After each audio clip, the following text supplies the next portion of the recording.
بسم اللہ الرحمن الرحیم۔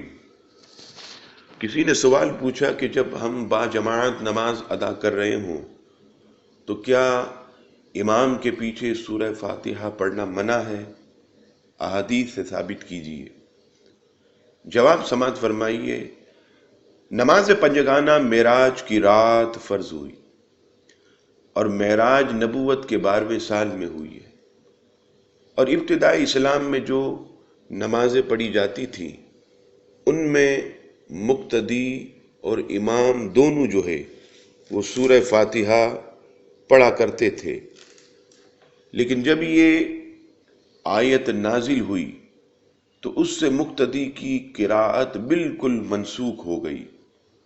سورہ اعراف آیت نمبر 204 نواں پارہ، ارشاد باری تعالیٰ ہوا وَإِذَا قُرِئَ الْقُرْآنُ فَاسْتَمِعُوا لَهُ وَأَنصِتُوا لَعَلَّكُمْ تُرْحَمُونَ، اور جب قرآن پڑھا جائے تو اسے کان لگا کر سنو اور خاموش رہو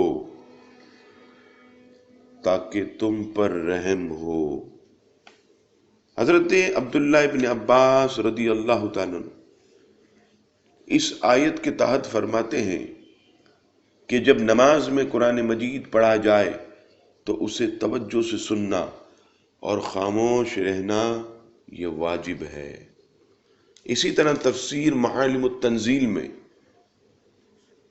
فرماتے ہیں کہ جمہور صحابہ و تابعین کا اس بات پر اتفاق ہے کہ اس آیت میں جو حکم مذکور ہے وہ نماز سے متعلق ہے، یعنی مقتدی نماز میں امام کے پیچھے قراءت نہ کرے۔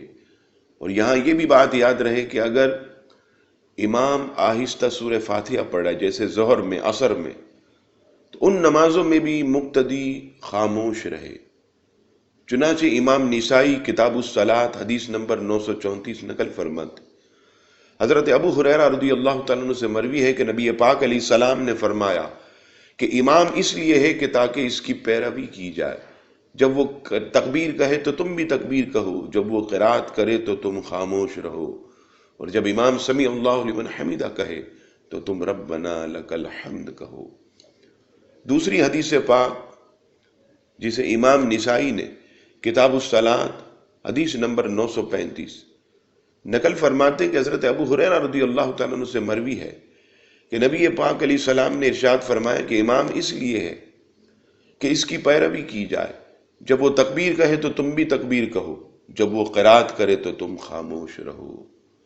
عزیزان گرامی، اس سے پتہ چلا کہ امام کی قرات ہی مقتدی کی قرات ہے، اور جب امام قرات کر رہا ہو تو مقتدی کو خاموش رہنا چاہیے۔ اللہ تبارک و تعالی ہم سب کو نبی پاک علیہ السلام کی سنت کے مطابق نماز پڑھنے کی توفیق عطا فرمائے۔ وما علینا الا البلاغ المبین۔